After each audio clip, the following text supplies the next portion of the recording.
Have you ever witnessed a miracle unfold right before your eyes? Mommy.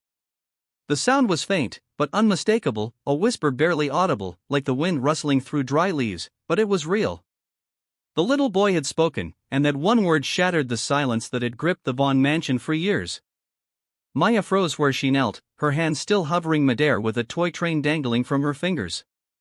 Her eyes widened as she turned to face the child. His lips still parted, a hint of moisture at the corners of his eyes. "Did you say?" she asked, almost breathless. Lucas didn't look away. His wide ocean-gray eyes locked onto hers with a longing that pierced through every guarded inch of her.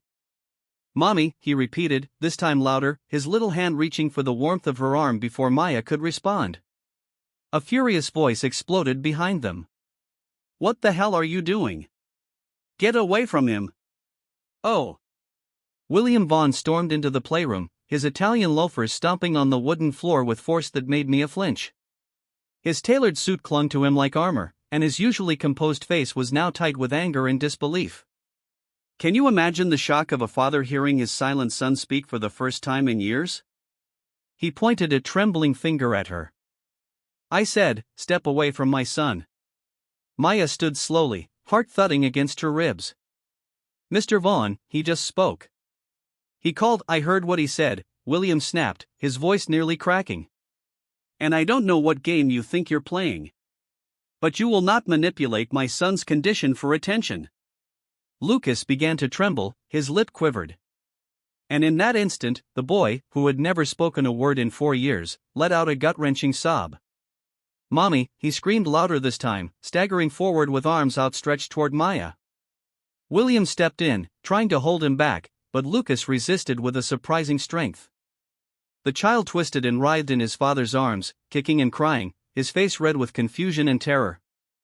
He wanted Maya. Nothing else mattered. Before you scroll away, tell us where you're watching from in the comments. You never know, someone nearby might be watching, too. If this story moved you, give it a like, subscribe, and join our growing community at BUP Stories. You are not just watching, you are a part of something real. Maya's heart clenched as she saw the boy struggle. "Please," she said, voice low, controlled. "You're scaring him." William's eyes locked onto hers, cold, unreadable. "You've been here 3 days, Maya. 3. And now, suddenly, he's calling you mother. That's not a miracle. That's manipulation." "I didn't teach him that," Maya said softly. "I've never once asked him to call me anything." "Then how do you explain this?" William's voice cracked slightly now, and something vulnerable flickered in his eyes. "He never said a word to me, not a sound. I've spent years, money, therapy, everything. He chose," she said simply. "He chose to speak, and he chose me in that moment." William's jaw clenched. Lucas was now curled up on the floor, his tiny fists pounding the rug, his body shaking with sobs. The sound of his heartbreak filled the vast room like an echo in a cathedral. "I want her to stay," Lucas whimpered between sobs. William's breath caught. For a moment, the room was still, charged with the weight of the impossible.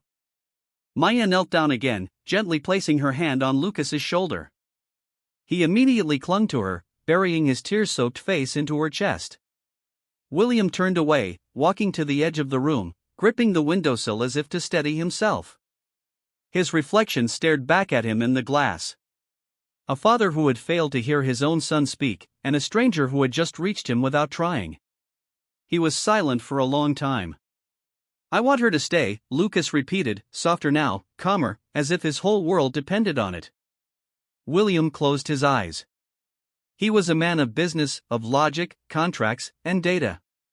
But in this moment, he was just a father who had no idea how to compete with a stranger who somehow became his son's safe place.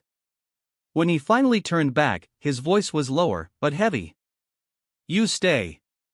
Maya looked up, surprised. William's eyes were locked on Lucas, not her. "But understand this," he added, steadying his tone. "If I ever feel like this is a performance, you're gone. My son's heart is not yours to break." Maya nodded once. "Understood." She didn't thank him. she didn't need to. The only thing that mattered in that moment was the boy clinging to her arm and the miracle that had just taken root in the middle of a fractured home. Outside, the evening sky dimmed to a burnt orange. Inside, for the first time in years, a single word had cracked through a fortress of silence, and that word was, Mommy. The next morning, Maya stood alone in the kitchen, stirring oatmeal while the early sun filtered through the large bay windows. The kitchen was modern, but cold steel appliances, granite countertops, and a silence that hadn't lifted even after last night's shock. She could still feel the heat of William Vaughn's fury lingering in the air, his face when Lucas cried out, Mommy, replayed in her mind like a broken reel. The rage, the disbelief, and underneath it all, grief. That was what she saw most clearly when the shouting stopped and he turned to the window. Grief so profound it had no language. She added a spoonful of honey to the oatmeal. Lucas liked sweet things. She didn't know this for sure, but she'd watched him gravitate toward the cookie jar every time the housekeeper left it open. Footsteps, soft, hesitant, then a tiny voice. Hi. Maya turned. Lucas stood in the doorway, barefoot, his pajamas wrinkled from sleep. His hair stuck up in the back, and his little hands clutched the sleeves of his shirt. He didn't run to her, didn't even smile, but he'd spoken voluntarily. Good morning, sweetheart, she said gently, keeping her voice even. Did you sleep well? He gave a tiny nod. Then, with surprising assurance, he stepped into the room and climbed onto one of the kitchen stools. Maya set the bowl in front of him. He stared at it, then back at her. It's warm, she said. And a little honey. You can tell me if you want more or less or nothing at all.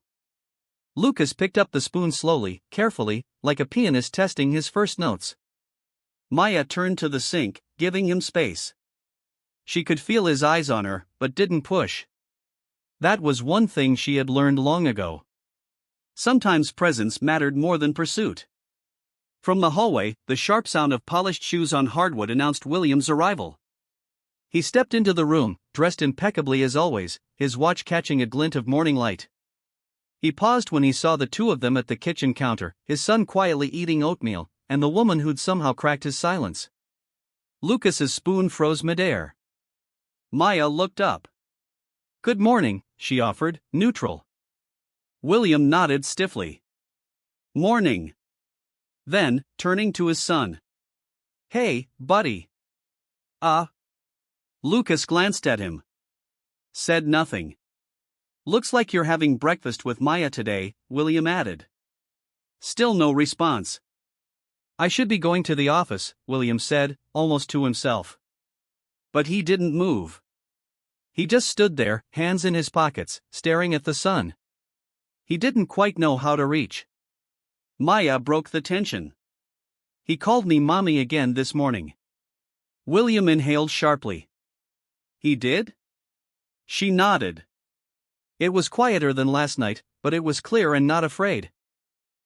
William rubbed the back of his neck. I don't understand any of this. He never even called his real mother. Maya didn't flinch. Where is she? William looked out the window. Gone. 2 weeks after he was diagnosed, she packed her things and left. Couldn't handle it. Said Lucas was broken. Said I could keep him. His voice dropped.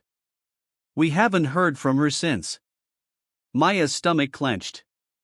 She had heard stories like this before, more than she wished to remember.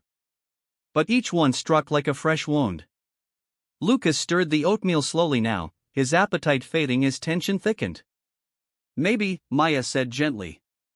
What he sees in me isn't a replacement. Maybe it's just something safe. William looked at her then, really looked, his eyes tired, jaw tense. And what about you? Why are you here? You don't look like someone who needs to be changing linens and stirring porridge. Maya smiled faintly. You'd be surprised what kind of people end up doing this work. There was a pause. Heavy but not hostile. I lost a child once, she said quietly, meeting his gaze. A little boy, heart condition. I still see him when I close my eyes, but I couldn't save him. William shifted, unprepared for her candor. I guess, Night of Forever. The story of Maya, William, and Lucas teaches us that love is not defined by biology, but by presence, patience, and unwavering devotion. It reminds us that healing often begins in the quiet moments of trust, and that true family is forged through shared struggle and honest connection. Above all, it affirms that justice, when rooted in compassion, can mend even the deepest wounds.